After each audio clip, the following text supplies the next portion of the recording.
খবর শুনছেন বিশ্ব সংবাদ চ্যানেল থেকে। আজ জানাবো পশ্চিমবঙ্গ দেশ বিদেশের বাছাই করা গুরুত্বপূর্ণ তাজা সংবাদ। খবরের শুরুতেই জানিয়ে দেব সংবাদ শিরোনাম, পরে বিস্তারিত। 22 লক্ষ পড়ুয়ার স্বপ্ন ভাঙছে এক পলকে। নিট প্রশ্ন ফাঁস নিয়ে রাজ্যসভায় কেঁদে ফেলেন বিজেপি সাংসদ রাঘব চাড্ডা। বিতর্ক ছাড়াই জন্ম মৃত্যু নথিভুক্তির বিল লোকসভায় পাশ করালো কেন্দ্র। প্রতিবাদে বিরোধীরা, মুলতবি হয়ে গেল অধিবেশন। বিরাট বিপদে মমতার কালীঘাট শিবির, হাইকোর্টের বড় রায়, কড়া হুঁশিয়ারি। কি পদক্ষেপ নেবে এবার আদালত? আসছে বড় পরিবর্তন, জুলাইয়ের শেষ দিনই অন্নপূর্ণা যোজনা নিয়ে বিরাট আপডেট।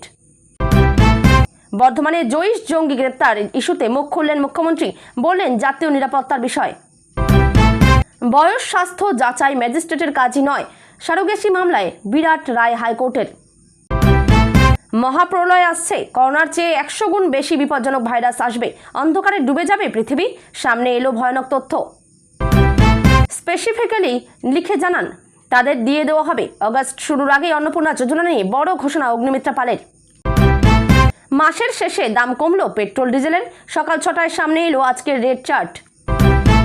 অগস্টে বড় খবর অন্নপূর্ণা যোজনায়, কিভাবে কাদের কপাল খুলতে চলেছে। মমতার কালীঘাটের ঘরগুলো খুব ছোট হয়ে গিয়েছিল।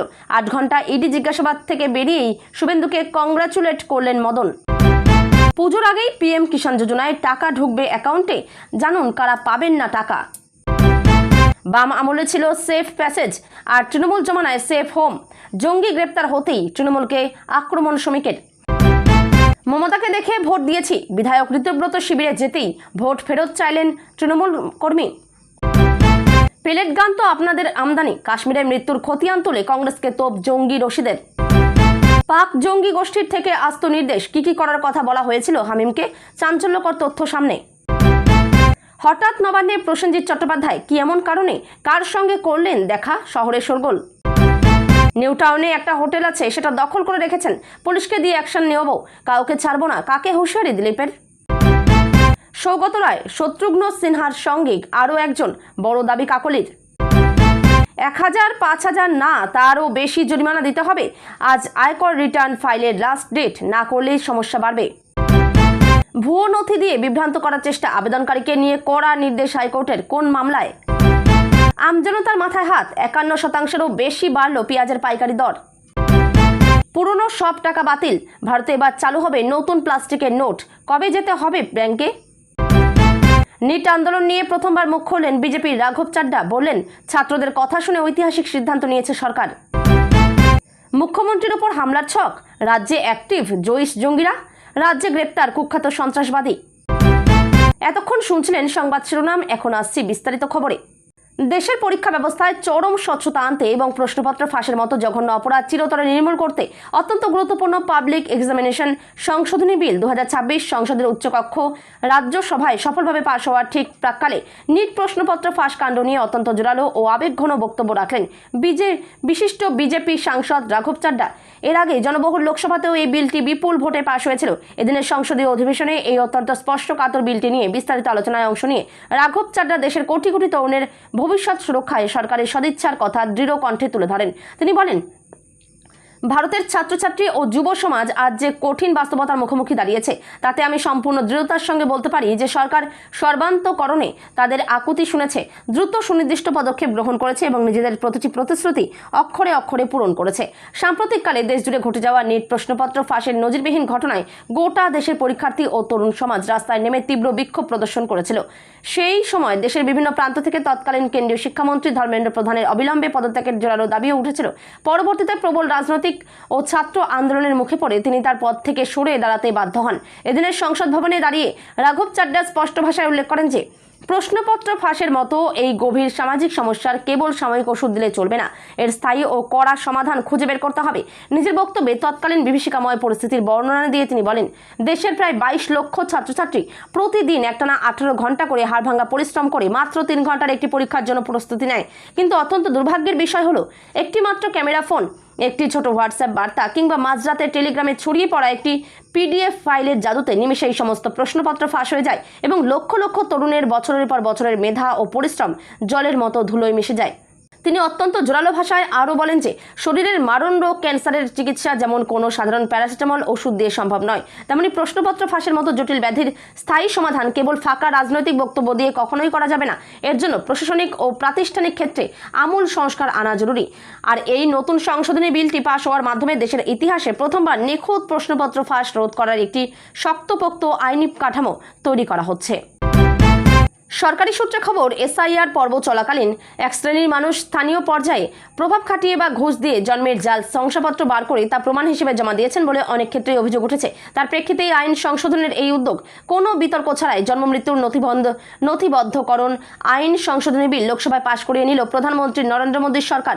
জন্ম মৃত্যুর ঘটনার নথিবদ্ধকরণ দেরি করে যাতে না হয়, মূলত তা নিয়ে কড়া পদক্ষেপের লক্ষ্যেই কেন্দ্র আইন সংশোধনে সক্রিয় হয়েছে। সংসদের সরকারের তরফে জানানো হয়েছে, জন্ম বা মৃত্যুর ঘটনা যথাযথ সময়ে নথিভুক্ত করার জন্য নাগরিকদের সচেতন করতেই বিলটি আনা হয়েছে।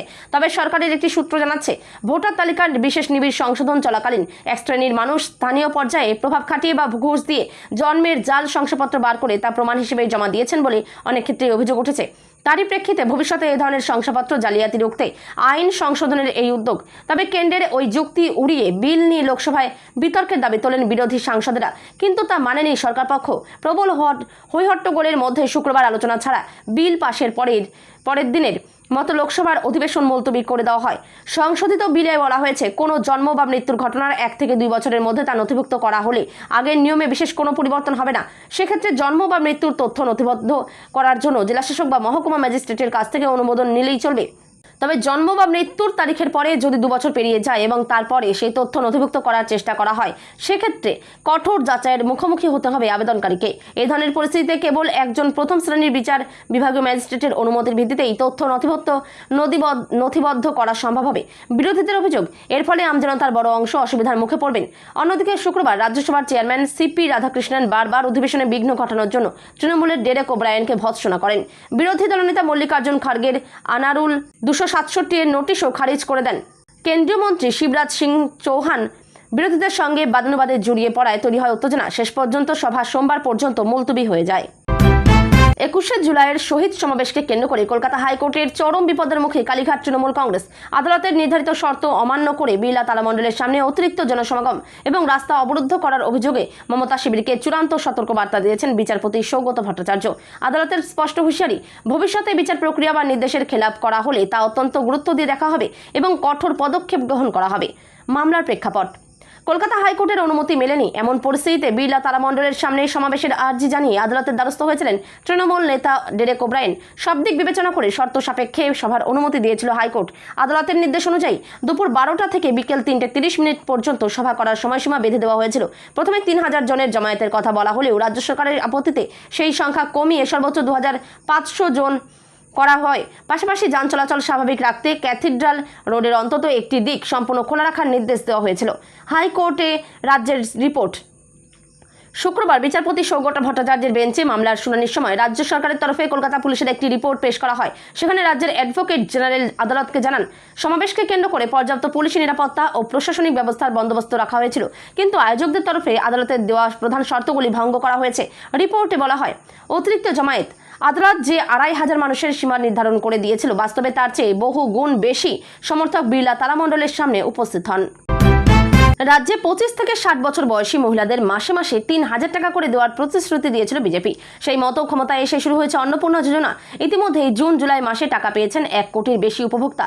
তবে অনেকেরই অভিযোগ, আবেদনপত্র ঠিকভাবে জমা দিয়েও টাকা ঢুকছে না। আগামীকাল 1 আগস্ট মাসে কোন উপভোক্তারা টাকা পাবেন, টাকা ছাড়ার আগেই জেনে নিন অন্নপূর্ণা যোজনা নিয়ে লেটেস্ট আপডেট। অন্নপূর্ণা যোজনায় অগাস্টে নতুন করে নাম নথিভুক্ত হতে পারে অনেকের। মুখ্যমন্ত্রী শুভেন্দু অধিকারী জানিয়ে দিয়েছেন, যোগ্য মহিলারা 30 আগস্টের মধ্যে এই প্রকল্পে নথিভুক্ত হয়ে যাবেন। সম্প্রতি মুখ্যমন্ত্রী শুভেন্দু অধিকারী বলেছেন, 30 আগস্টের মধ্যে যারা যোগ্য তাদের নাম নথিভুক্ত হয়ে যাবে, তারা পেয়ে যাবেন। মুখ্যমন্ত্রী বলেছেন, 30 আগস্টের মধ্যে যোগ্য মহিলারাও অন্নপূর্ণা যোজনায় নথিভুক্ত হয়ে যাবেন। যারা পাওয়ার যোগ্য তারা পেয়ে যাবেন। মুখ্যমন্ত্রীর এই আশ্বাসের পর মনে করা হচ্ছে অগাস্টে অন্নপূর্ণা যোজনায় বড় পরিবর্তন দেখা দিতে পারে। পাশাপাশি এবারে বাদ যেতে পারেন অনেক অযোগ্য উপভোক্তা। নথি যাচাইয়ের পর যে সকল আবেদনকারী যোগ্যতার সব শর্ত পূরণ করবেন, তারাই অগাস্ট মাসে ভাতার টাকা পাবেন। অন্নপূর্ণা যোজনায় স্বচ্ছতা আনতে সম্প্রতি বিধায়কদের নয়া দায়িত্ব দেওয়া হয়েছে, যাতে প্রকৃত যোগ্যদের বাদ পড়া ও অযোগ্যদের তালিকাভুক্ত হওয়ার বিষয় এবারে না ঘটে, সেই দিকে নজর রাখার নির্দেশ দিয়েছেন মুখ্যমন্ত্রী। প্রসঙ্গত, ভোটের আগে বিজেপির প্রতিশ্রুতি ছিল ক্ষমতায় এলে তৃণমূল কংগ্রেসের আমলে থাকা লক্ষ্মীর ভাণ্ডারের আওতায় সাধারণ মহিলাদের মাসে মাসে 3,000 টাকা করে দেওয়া হবে। আগে লক্ষ্মীর ভাণ্ডারে বরাদ্দ ছিল মাসে 1,500 টাকা। বিজেপি ক্ষমতায় আসতে লক্ষ্মীর ভাণ্ডারের আদলে আসা অন্নপূর্ণা যোজনায় দ্বিগুণ টাকা দেওয়া শুরু হয়েছে। বর্ধমানে জইশ-ই-মোহাম্মদ জঙ্গি সন্দেহে এক ব্যক্তিকে গ্রেপ্তারের ঘটনায় প্রথমবার মুখ খোলেন মুখ্যমন্ত্রী শুভেন্দু অধিকারী। তার উপর হামলার ছক কষা হয়েছিল বলে তদন্তকারী সংস্থা সূত্রের এই তথ্য সামনে আসার পর মুখ্যমন্ত্রী বলেন, এটি অত্যন্ত স্পর্শকাতর বিষয়। আমি এখন কোনো মন্তব্য করব না। আগামীকাল এসটিএফ বিবৃতি দেবে।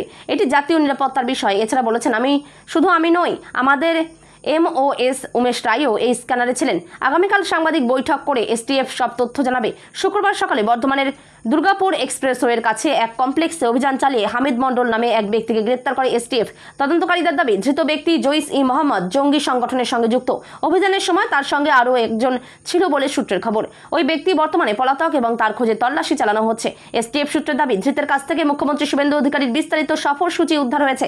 কোথায় সভা রয়েছে, কখন যাতায়াত করবেন, কোথায় গাড়ি রাখা হবে এবং পরবর্তী কর্মসূচি কি, এমন একাধিক তথ্য তার কাছে ছিল বলে অভিযোগ। তদন্তকারীদের সন্দেহ, এই তথ্য সংগ্রহের উদ্দেশ্য ছিল মুখ্যমন্ত্রী নিরাপত্তাকে লক্ষ্য করে হামলার পরিকল্পনা করা।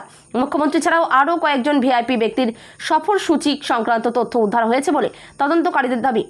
হামিদ কার নির্দেশে কাজ করছিলেন, তার সঙ্গে আর কারা যুক্ত এবং এর পিছনে কোনো বৃহত্তর জঙ্গি নেটওয়ার্ক সক্রিয় রয়েছে কিনা তা খতিয়ে দেখছে এসটিএফ। তদন্তের স্বার্থে তদন্তকারী সংস্থা আনুষ্ঠানিক বিবৃতি দেবে বলে জানিয়েছেন মুখ্যমন্ত্রী। সারোগেসির ক্ষেত্রে ইচ্ছুক দম্পতির বয়স অথবা স্বাস্থ্য যাচাই করা ম্যাজিস্ট্রেটের কাজ নয়। সারোগেসি পরবর্তী আইনি দিকগুলি বিবেচনা করাই তার এখতিয়ারের মধ্যে পড়ে। সারোগেসি নিয়ে দক্ষিণ 24 পরগনার এক দম্পতির মামলায় এমনটাই জানালো কলকাতা হাইকোর্ট। একই সঙ্গে বড় নির্দেশ দিয়েছেন বিচারপতি কৌশিক চন্দ। কি নির্দেশ দিল হাইকোর্ট? এদিন বিচারপতি চন্দের এজলাসে সারোগেসি সংক্রান্ত এই মামলার শুনানি ছিল। বিচারপতি বলেন, সারোগেসির ক্ষেত্রে ইচ্ছুক দম্পতির বয়স অথবা স্বাস্থ্য যাচাই করতে পারেন না ম্যাজিস্ট্রেট। এর জন্য ভিন্ন কর্তৃপক্ষ রয়েছে। ম্যাজিস্ট্রেট শুধু নিশ্চিত করবেন সারোগেট মা নিজের ইচ্ছায় এই পদ্ধতিতে রাজি হয়েছেন কিনা, তিনি প্রতারণার শিকার কিনা। সেই সঙ্গে আগামী দিনে তিনি ওই সন্তানের অভিভাবকত্ব দাবি করবেন না, এই বিষয়টিও ম্যাজিস্ট্রেটকে নিশ্চিত করতে হবে। হাইকোর্ট এদিন স্পষ্ট জানায়, সারোগেসির ক্ষেত্রে ম্যাজিস্ট্রেটের এখতিয়ার সীমিত। শুধুমাত্র আইনি দিকগুলি তিনি বিবেচনা করতে পারেন, এর বাইরে কিছু নয়। এই মামলায় ম্যাজিস্ট্রেটের নির্দেশ খারিজ করে দেন বিচারপতি চন্দ। একই সঙ্গে নির্দেশ দেওয়া হয়েছে তাকে নতুন করে 7 দিনের মধ্যে সারোগেসিতে ইচ্ছুক দম্পতির আর্জি বিবেচনা করতে হবে। দক্ষিণ 24 পরগনার এক দম্পতি সারোগেসির মাধ্যমে সন্তান নিতে চেয়ে আলিপুর আদালতের অতিরিক্ত জেলা ম্যাজিস্ট্রেটের দ্বারস্থ হয়েছিলেন। এর আগে জেলা মেডিকেল বোর্ড থেকে তারা প্রয়োজনীয় শংসাপত্র সংগ্রহ করেছিলেন। তবে অভিযোগ, আবেদনকারী দম্পতি ও সারোগেট মায়ের শংসাপত্র যাচাই করে তাদের আবেদন খারিজ করে দেওয়া হয়। ম্যাজিস্ট্রেট জানান, শংসাপত্রগুলির মেয়াদ উত্তীর্ণ হয়ে গিয়েছে। সারোগেট মায়ের মানসিক সুস্থতা সংক্রান্ত শংসাপত্রে তথ্যের অভাব রয়েছে। পাশাপাশি আবেদনকারী ব্যক্তির বয়স নিয়ে অসন্তোষ প্রকাশ করে তিনি বলেন, 55 বছর পেরিয়ে যাওয়ার কারণে সারোগেসির মাধ্যমে সন্তান নেওয়ার উপযুক্ত নন তিনি। ম্যাজিস্ট্রেটের এই নির্দেশ চ্যালেঞ্জ করে হাইকোর্টের দ্বারস্থ হয়েছিলেন দম্পতি। এদিন সেই মামলার শুনানিতে ম্যাজিস্ট্রেটের নির্দেশ খারিজ করে বড় রায় দিলেন বিচারপতি কৌশিক চন্দ। একজন মানুষ কি সত্যিই ভবিষ্যতে ভ্রমণ করে বর্তমান সময়ে ফিরে আসতে পারে? এই প্রশ্নটি বছরের পর বছর ধরে আমাদের সবাইকে ভাবিয়ে তুলেছে। সিনেমায় এমন ঘটনা দেখানো হয়েছে, কিন্তু ইন্টারনেটের এই যুগে অনেকেই নিজেদের ভবিষ্যৎ থেকে আগত বলে দাবি করছেন এবং এমন সব কথা বলছেন যা যে কাউকে হতবাক করে দিতে পারে। সম্প্রতি সোশ্যাল মিডিয়ায় এমনই একটি ভিডিও ভাইরাল হচ্ছে। এই ভিডিওতে একজন ব্যক্তি নিজেকে 2714 সাল থেকে আগত একজন টাইম ট্রাভেলার বলে দাবি করেছেন। তিনি আজকের মানুষদের জন্য একটি ভয়ঙ্কর বার্তা পাঠিয়েছেন। সতর্ক করে বলেছেন যে আগামী 40 বছরের মধ্যে পৃথিবীতে এমন এক মহামারী আঘাত হানবে যা সমগ্র মানবজাতিকে নাড়িয়ে দেবে। এই স্বঘোষিত সময় পরিব্রাজকের নাম আরি ইয়োরমানি সোশ্যাল মিডিয়ায় একটি ভিডিও শেয়ার করে তিনি এই ভয়ঙ্কর দাবি করেছেন যে 2061 সালে মানুষ ল্যাবে একটি অত্যন্ত বিপজ্জনক ভাইরাস তৈরি করবে। এই ভাইরাসটি কোনোভাবে বাইরে ছড়িয়ে পড়বে এবং অল্প সময়ের মধ্যেই সারা বিশ্বে ছড়িয়ে যাবে। তিনি বলেছেন যে এই রোগটি পৃথিবীর প্রায় প্রতিটি মানুষকে আক্রান্ত করবে। সবচেয়ে আশ্চর্যজনক বিষয় হলো, আক্রান্তদের প্রায় 30% যন্ত্রণাদায়ক মৃত্যুবরণ করবে। এর মানে হলো, এই মহামারীর কারণে বিশ্বের জনসংখ্যার প্রায় 1/3 নিশ্চিহ্ন হয়ে যাবে, যা করোনার সময়ের চেয়েও বেশি ভয়ঙ্কর ও ভয়াবহ বলে প্রমাণিত হবে। ওই ব্যক্তি শুধু এই মারাত্মক রোগটি নিয়েই কথা বলেনি, বরং আগামী বছরগুলো সম্পর্কে আরও বেশ কিছু চাঞ্চল্যকর দাবি করেছেন। তিনি ঘোষণা করেন যে 21 শতাব্দী ভবিষ্যতের ইতিহাসে দ্য গ্রেট রিসেট নামে স্মরণীয় হয়ে থাকবে। তিনি আরও একটি অদ্ভুত দাবি করেন, 2029 সালে বিশ্বে একটি খুব অদ্ভুত নিয়ম চালু করা হবে। এই নিয়মের অধীনে প্রতি 5 বছরে একবার পুরো 1 সপ্তাহের জন্য সব ধরনের অপরাধ, চুরি এবং খুন সম্পূর্ণ বৈধ হয়ে যাবে। এছাড়াও তিনি দাবি করেন যে 2043 সালে মানুষ তাদের প্রযুক্তি ব্যবহার করে একটি নকল কৃত্রিম মেঘ তৈরি করবে, যা পুরো পৃথিবীকে একটানা 1 বছরের জন্য অন্ধকারে ঢেকে রাখবে। এই ভিডিওটি অনলাইনে আসার সঙ্গে সঙ্গে এটি ব্যাপক বিতর্কের জন্ম দেয়। ভিডিওটি 10 লক্ষেরও বেশি বার দেখা হয়েছে এবং হাজার হাজার প্রতিক্রিয়া পেয়েছে। যেখানে কিছু মানুষ গভীরভাবে উদ্বিগ্ন, সেখানে অন্যরা মনে করে এটি কেবল সস্তা প্রচার এবং ভিউ পাওয়ার একটি উপায়। পশ্চিমবঙ্গে প্রথমবার বিজেপি সরকার ক্ষমতায় এসেই জানিয়েছিল অন্নপূর্ণা যোজনার টাকা যারা অন্য লক্ষ্মীর ভাণ্ডার পেতেন সকলেই পাবেন। এই কথা নিজে জানিয়েছিলেন মন্ত্রী অগ্নিমিত্রা পাল। কিন্তু পরবর্তীতে সরকার জানায় লক্ষ্মীর ভাণ্ডার প্রাপকদের তালিকায় বিস্তর গরমিল আছে। বহু অন্যায্য প্রাপক আছেন, জেলায় ধরা পড়ে বহু পুরুষ প্রাপকও। তখনই সরকার সিদ্ধান্ত নেয় প্রত্যেককেই নতুন করে ফর্ম ফিল আপ করতে হবে, তারপর নথি পরীক্ষা করে টাকা হস্তান্তর। কিন্তু এর ফলে অনেকেই এখনও যোজনার টাকা পাননি বলে অভিযোগ করছেন। যদিও জুন ও জুলাই মাসে 2 দফায় বহু মহিলাই পেয়ে গিয়েছেন অন্নপূর্ণা যোজনার টাকা, কিন্তু এখনও যারা পাননি তাদের নিয়ে কি ভাবছে বিজেপি, জানিয়ে দিলেন মন্ত্রী অগ্নিমিত্রা পাল। তিনি জানালেন অন্নপূর্ণা যোজনার সুবিধা যেন প্রকৃত উপভোক্তাদের কাছে পৌঁছয়, সেই লক্ষ্যেই শুরু হচ্ছে বিজেপি মহিলা মোর্চার নতুন কর্মসূচি বৈঠকে আড্ডা। এই বিষয়ে বিস্তারিত জানালেন নগর উন্নয়ন ও পুরমন্ত্রী অগ্নিমিত্রা পাল। বললেন রাজ্য সরকার শুরু থেকেই চেয়েছিল লক্ষ্মীর ভাণ্ডারের সব প্রকৃত উপভোক্তাই যেন অন্নপূর্ণা প্রকল্পের সুবিধা পান। সেই সময় আমি মন্ত্রী ছিলাম, আমিও এ কথা বলেছিলাম, আমাদের মাননীয় মুখ্যমন্ত্রীও একই কথা বলেছিলেন। কিন্তু পরে দেখা যায় এবার যারা লক্ষ্মীর ভাণ্ডার পাচ্ছেন তাদের মধ্যে এমন অনেকেই রয়েছেন যাদের এই সুবিধা পাওয়ার কথা নয়। অগ্নিমিত্রা আরও বলেন, প্রথম দিন থেকে বলেছিলাম যে আমরা চাই যারাই লক্ষ্মীর ভাণ্ডার পাচ্ছে তারা সবাই অন্নপূর্ণা পাবে। কিন্তু পরে দেখলাম যে যারা পেয়ে এসেছে লক্ষ্মীর ভাণ্ডার তারা অনেকে পুরুষ, আবার তারা অনেকে মহিলা, যাদের পাওয়ার কথাই নয়, তারা ইনকাম ট্যাক্স দিচ্ছেন। সুতরাং তারপরেই কিছু নিয়ম আমরা চেঞ্জ করেছি। কিন্তু এখন যে সমস্যা আমরা অনেকের কাছ থেকে শুনছি, যাদের পাওয়ার কথা কিন্তু তারা পাচ্ছে না। মন্ত্রীর অভিযোগ, যারা আগের সরকারের এখনও তোষামোদি করে চলছে এবং যারা জেনুইন তাদের নামগুলো তুলছে না, আপলোড করা হচ্ছে না। সেই সমস্যা যখন মাননীয় মুখ্যমন্ত্রী জানলেন, উনি পরিষ্কার নির্দেশ দিয়েছেন সেরকম যদি কোনো হয় স্পেসিফিক্যালি আপনারা লিখে জানান, তাদেরকে দিয়ে দেওয়া হবে। তবে বর্তমানে আরেকটি সমস্যা সামনে এসেছে। অনেক প্রকৃত যোগ্য ব্যক্তি যাদের এই সুবিধা পাওয়ার কথা তারা এখনও অন্নপূর্ণা প্রকল্পের আওতায় আসতে পারেননি। অভিযোগ উঠেছে প্রশাসনের কিছু স্তরে এখনও এমন ব্যক্তিরা রয়েছেন যারা প্রকৃত উপভোক্তাদের নাম তালিকাভুক্ত বা আপলোড করছেন না।